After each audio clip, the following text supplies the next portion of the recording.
ஸ்ரீ சங்கரா TV நேயர்களுக்கு நமஸ்காரம். இந்த இனிய காலை பொழுதிலே உங்கள் அனைவரையும் சுபதினம் நிகழ்ச்சியில் சந்திப்பதில் மிக்க மகிழ்ச்சி. இன்று 14/6/2025 இந்த நாள் எப்படிங்கிறத பார்க்கலாம் வாங்கோ. இன்றைய தினம் விஸ்வாவசு வருடம் வைகாசி மாதம் 31ஆம் தேதி சனிக்கிழமை. திதி பார்த்தோம்னா தேய்பிரை திருத்தியை திதி மதியம் 3:47 வரைக்கும் இருக்கு. அதனை தொடர்ந்து தேய்பிரை சதுர்த்தி திதியானது வந்து விடுகிறது. நட்சத்திரம் பார்த்தோம்னா இன்னைக்கு உத்திராடம் நட்சத்திரம் இரவு 12:20 வரைக்கும் இருக்கு. அதனை தொடர்ந்து திருவோணம் நட்சத்திரம் என்பதும் வந்து விடுகிறது. இந்த நாள் முழுவதுமே ஒரு சித்த யோகம் கூடிய நாளாக அமைந்திருக்கிறது. இது போக பஞ்சாங்கத்திலே வரக்கூடிய யோகம் அப்படின்னு சொல்லி பார்த்தோம்னா இன்னைக்கு பிராமியம் அப்படிங்கிற ஒரு யோகத்தை கொடுத்திருக்கா. கரணம் பார்த்தோம்னா இன்னைக்கு பத்ரை அப்படிங்கிற ஒரு கரணத்தை கொடுத்திருக்கா.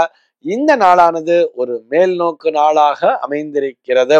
இன்னைக்கு என்ன ஸ்பெஷல் அப்படின்னு சொல்லி பார்த்தோம்னா இன்றைய தினம் பஞ்சாங்கத்திலே சங்கடஹர சதுர்த்தி அப்படிங்கறத கொடுத்திருப்பா.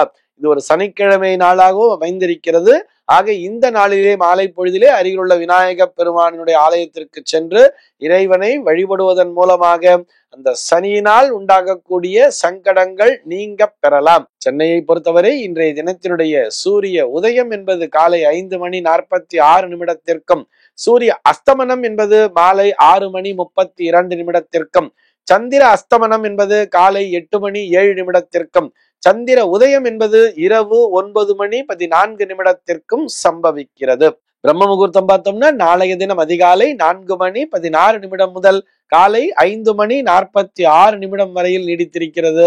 சென்னையை பொறுத்தவரை இன்றைய தினத்தினுடைய ராகு காலம் என்பது காலை 8:57 முதல் பகல் 10:33 வரையிலும், யமகண்டம் என்பது மதியம் 1:44 முதல் 3:20 வரையிலும், குளிகை காலம் என்பது காலை 5:46 முதல் 7:21 வரையிலும் சம்பவிக்கிறது.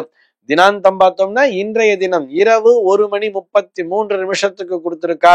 சூலம் பார்த்தோம்னா இன்றைக்கு கிழக்கே சூலம் காலை 9:10 வரையில் அந்த சூல தோஷம் என்பது உண்டு.